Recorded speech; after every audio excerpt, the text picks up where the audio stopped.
Today marks a proud and historical moment.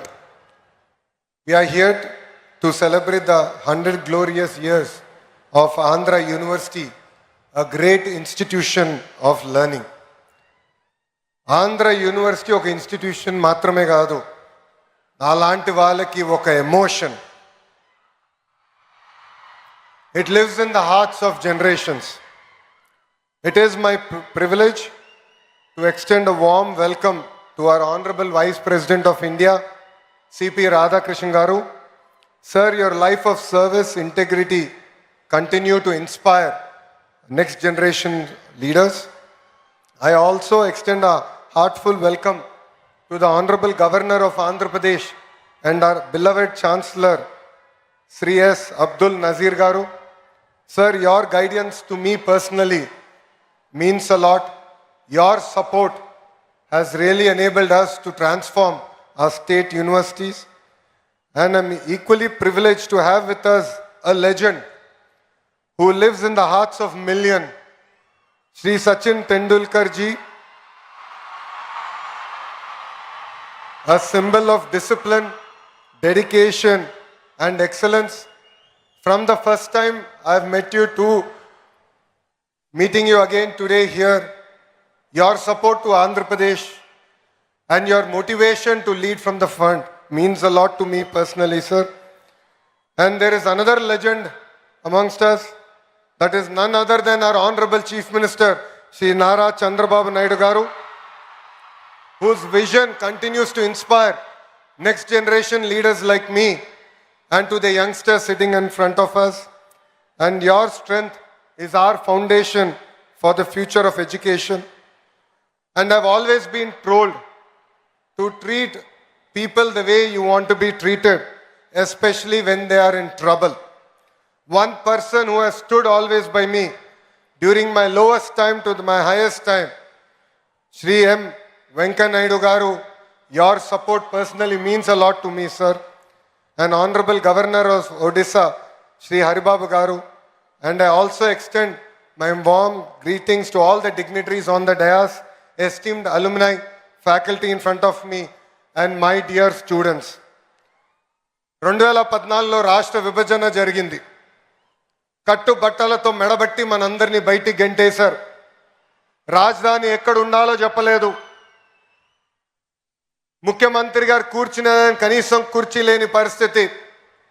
సచివాలయం లేదు, assembly లేదు. అలాంటి పరిస్థితుల్లో మనం మన ప్రయాణం ప్రారంభం చేశాం. కానీ ఆ రోజు మనకి 2 బ్రాండ్లు వచ్చినాయి. ఒకటి ఆంధ్ర యూనివర్సిటీ, రెండోది మన బ్రాండ్ చంద్రబాబు నాయుడు గారు. ఇక్కడున్న మీ అందరు తెలుసు,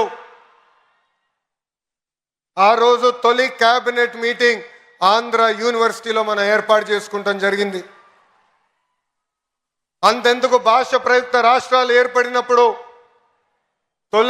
తొలి అసెంబ్లీ సమావేశాలు కూడా ఆంధ్ర యూనివర్సిటీలోనే ఏర్పాటు చేసుకుంటాం జరిగింది. ఆంధ్ర యూనివర్సిటీ ఒక పేరు మాత్రమే కాదు, 100 ఏళ్ల చరిత్ర. స్వాతంత్రం వచ్చే ముందల తెలుగు ప్రజలు పోరాడి ఆంధ్ర యూనివర్సిటీ సాధించుకుంటాం జరిగింది. మన యూనివర్సిటీ అనేక రికార్డులు సాధిస్తాం జరిగింది. భారతదేశంలోనే వన్ ఆఫ్ ద ఓల్డెస్ట్ యూనివర్సిటీగా ఈరోజు మన ముందల నిలబడుతుంది. భాష ప్రయుక్త రాష్ట్రాల కోసం మనం ఆనాడు పోరాడితే ఆంధ్ర రాష్ట్రం ఏర్పడింది. అదేవిధంగా తెలుగు ప్రజల కోసం ఆంధ్ర యూనివర్సిటీ మనం ఏర్పాటు చేసుకుంటాం జరిగింది. నేను కార్నిగీ మెలన్ స్టాన్ఫర్డ్లో చదివిన వాడిని. కానీ ఈరోజు మిమ్మల్ని అందరూ చూస్తే అసూయపడుతున్నా, ఇక్కడ ఆంధ్ర యూనివర్సిటీలో చదువుంటే ఎంత బాగుండేదని. పక్కనే విశాఖ బీచ్ రోడ్, అద్భుతమైన ఫ్యాకల్టీ. అంతెందుకు ఆంధ్ర యూనివర్సిటీ స్టూడెంట్స్ జోషే ఈరోజు అదిరిపోతాం జరుగుతుంది. మీ జోష్ చూసిన తర్వాత మీకోసం ఇంకా కష్టపడాలి, పని చేయాలి. రాబోయే 100 సంవత్సరాల చరిత్ర మనందరం కలిసికట్టుగా సృష్టించాలని ఈ సభాముఖంగా కోరుతున్నాం. Dr. B.R. Ambedkar Garu once said, Cultivation of minds should be the ultimate aim of human excellence. Andhra university చరిత్ర వెనుక ఎంతో మంది త్యాగం ఉంది, ఎంతో మంది పోరాటం ఉంది, ఎంతో మంది కష్టం ఉంది. సిఆర్ రెడ్డి గారు మొదటి వైస్ ఛాన్సలర్గా ఒక క్లియర్ డైరెక్షన్ ఆయన మనకు అందిస్తాం జరిగింది. దాని తర్వాత డాక్టర్ సర్వేపల్లి రాధాకృష్ణ గారు వైస్ ఛాన్సలర్గా కూడా పనిచేస్తాం జరిగింది. ఆయన విజన్, ఆయన స్పీడ్, ఆయన కమిట్మెంట్గా ఈరోజు ఆంధ్ర యూనివర్సిటీ ఈ స్థాయికి వస్తాం జరిగింది. ఎంతోమంది దాతలు ఆంధ్ర యూనివర్సిటీ అభివృద్ధి కోసం సహకరిస్తాం జరిగింది. ఎంతోమంది vice chancellor Andhra university development కోసం కృషి చేశారు. వైస్ ఛాన్సలర్స్కి విజన్ ఉంటేనే ఆంధ్ర యూనివర్సిటీని మనం ముందరికి తీసుకెళ్తాం. యూనివర్సిటీని జనరల్గా విశ్వవిద్యాలయాలు అంటారు, కానీ మన ఆంధ్ర యూనివర్సిటీని ఆంధ్ర విశ్వ కళా పరిషత్ అంటారు. It is a blend of pure academics along with fine arts. దీనికే బెస్ట్ ఎగ్జాంపుల్ త్రివిక్రమ్ శ్రీనివాస్ గారు. మన ఆంధ్ర యూనివర్సిటీ నుంచే ఎంఎస్సి న్యూక్లియర్ ఫిజిక్స్లో గోల్డ్ మెడల్ సంపాదించి ఏకంగా ఒక ఫేమస్ మూవీ డైరెక్టర్ అవుతాం జరిగింది. ఆంధ్ర యూనివర్సిటీ ఎంబలం దగ్గర నుంచి కోర్సుల వరకు అన్నీ ఒక స్పెషలే. హైయర్ ఎడ్యుకేషన్లో డిఫరెంట్ ప్రోగ్రామ్స్ అందిస్తుంది మన Andhra university. AU has 68 academic departments with 7 constituent colleges offering 121 undergraduate and postgraduate programs along with other research programs available. AU has 304 affiliated colleges with 85,000 wonderful students, including 1,050 foreign students coming across 56 countries. Andhra University Andhra Pradesh ki మాత్రమే కాదు, భారతదేశానికే గర్వ కారణం. Andhra university గత 2 ఏళ్ళుగా అనేక ర్యాంకులు కూడా సాధిస్తాం జరుగుతుంది. ISO సర్టిఫికేషన్ కానివ్వండి, NAC A++ కానివ్వండి, NRF 2025లో one of 4th best state యూనివర్సిటీగా కూడా మనం సాధించుకున్నాం. But I will be happy as an education minister only when Andhra University is among the top 3 universities in India and among the top 100 in the world. So I request the faculty in front of me, the Vice Chancellor on the dais, GP Rajshekhar Garu, with this single agenda we should work hard and make our Chancellor Abdul Nazir sir proud. Andhra University lo చదువుకున్న వారు గొప్ప స్థాయికి వచ్చారు. Physics నుంచి politics వరకు Andhra university mark శాశ్వతంగా ఉంది. వెంకయ్యనాయుడు గారు, జిఎంసి బాలయోగి గారు, కె హరిబాబు గారు, సుబ్బారావు గారు, బివిఆర్ మోహన్ రెడ్డి గారు, పూర్ణ సగుర్తి గారు, గ్రంథి మల్లికార్జునరావు గారు, చావా సత్యనారాయణ గారు, ఇలాక అనేక మంది పారిశ్రామికవేత్తలు, రాజకీయ నాయకులు కూడా వచ్చారు. అంతేకాదు రాజకీయాల్లో కూడా ఆంధ్ర యూనివర్సిటీ స్టూడెంట్స్ నంబర్ 1. ఎందుకంటే గాజువాక శాసనసభ్యులు పల్లా శ్రీనివాస్ గారు కూడా Andhra university product. Their rise is not merely by chance. It is by commitment, struggle, sacrifice and unwavering determination. And I expect many more students here who are in front of us to join politics, to bring about the change that we want to see in politics, and together we can make India Vikasit Bharat, which is the dream of our Honorable Prime Minister Shri Narendra Modi ji. ఇక్కడున్న విద్యార్థులందరూ కూడా నా జీవిత ప్రయాణం గురించి కూడా చెప్పాలనుకుంటున్నా. కార్నిగి మెలన్లో చదివా, స్టాన్ఫర్డ్కి వెళ్ళాను, దాని తర్వాత వరల్డ్ బ్యాంక్లో పనిచేసా, హెరిటేజ్లో కూడా ఎగ్జిక్యూటివ్ డైరెక్టర్గా ఉన్నా. ప్రజలకి సేవ చేయాలని ప్రత్యక్ష రాజకీయాల్లో 2013లో వచ్చా. వేదికమైన గౌరవ ముఖ్యమంత్రి గారి ఆశీస్సుల మేరకు నేను పంచాయతీరాజ్ గ్రామీణాభివృద్ధి శాఖ మంత్రిగా కూడా పనిచేశా. 2019లో ఎప్పుడు గెలవని నియోజకవర్గంలో పోటీ చేసి గెలవాల లక్ష్యంతో నేను ప్రయాణం ప్రారంభించా.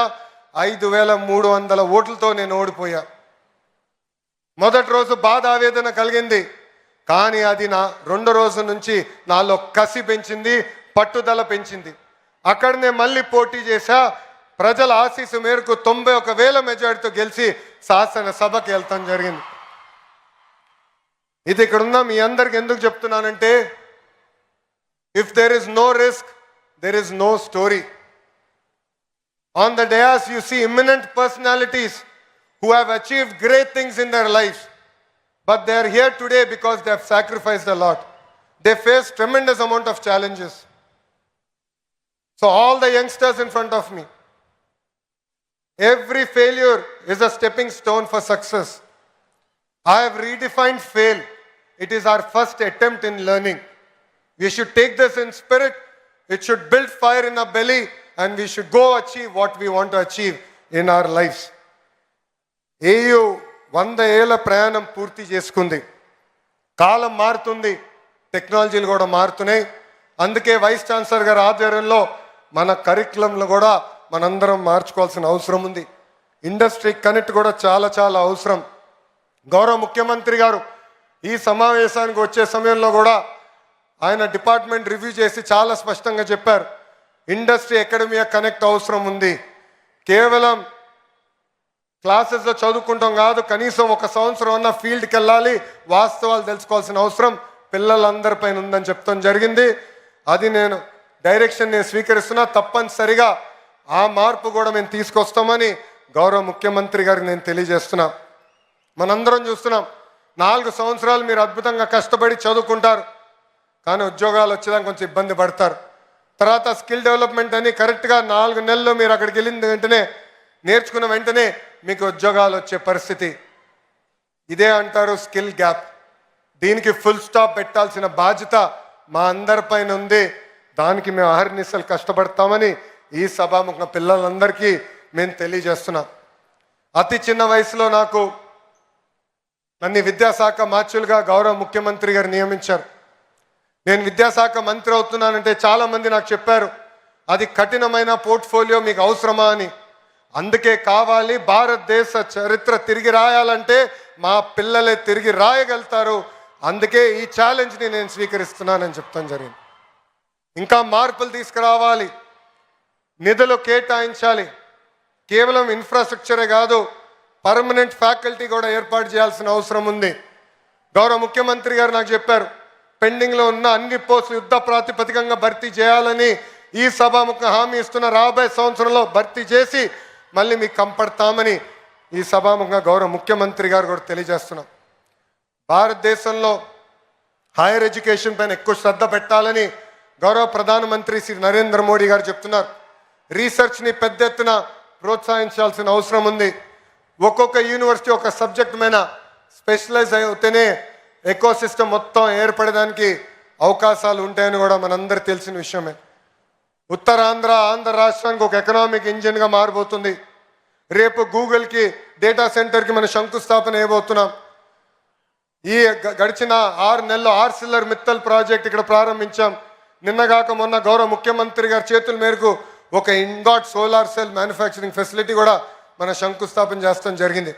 సో వాళ్ళకి కావాల్సిన కరికులం ఇవన్నీ ఏర్పాటు చేసే బాధ్యత ఆంధ్ర యూనివర్సిటీ తీసుకోవాలని ఈ సభాముఖంగా వైస్ ఛాన్సలర్ గారిని కోరుకుంటూ, ఈ సభాముఖంగా గౌరవ ముఖ్యమంత్రి గారిని కూడా ఒక విషయం కోరాలని కోరుతున్నా, ఒక కోరిక కోరుతున్నా. అడగంది అమ్మ కూడా పెట్టదంటారు సార్. అందుకే ఆంధ్ర యూనివర్సిటీకి కనీసం 250 కోట్ల నిధులు కేటాయించి రీసెర్చ్ని పెద్ద ఎత్తున ప్రోత్సహించాలని ఈ సభాముఖంగా గౌరవ ముఖ్యమంత్రి గారిని నేను కోరుకుంటున్నాను. అంతేకాకుండా ఇక్కడ ఉన్న ఫ్యాకల్టీని, వైస్ ఛాన్సలర్ గారిని నేను గతంలో కలిసినప్పుడు చెప్పా, రాబోయే 100 సంవత్సరాలకి మనం ఒక విజన్ డాక్యుమెంట్ తయారు చేయాలి. దాంట్లో ఎవ్రీ 5 years మన విశ్వవిద్యాలయం ఏం సాధించాలనేది చాలా స్పష్టంగా ఉండాలి, కేపీఐస్ ఉండాలి. అది రూపొందించి మన స్టూడెంట్స్ టెనెట్ ముందలు పెట్టి వాళ్ళ ఫీడ్బ్యాక్ కూడా తీసుకుని రాబోయే 100 సంవత్సరాల విజన్ డాక్యుమెంట్ తయారు చేయాలని ఈ సభ ముఖంగా మిమ్మల్ని అందరూ కోరుకుంటూ, నాకు ఇంత అద్భుతమైన అవకాశం ఇచ్చిన మీ అందరికీ పేరు పేరున నా హృదయపూర్వక ధన్యవాదాలు తెలుపుకుంటూ మీ అందరి దగ్గర నుంచి సెలవు తీసుకుంటున్నా. జై హింద్. అందరూ నాతో చెప్పాలి, జై హింద్, జై హింద్. Thank you.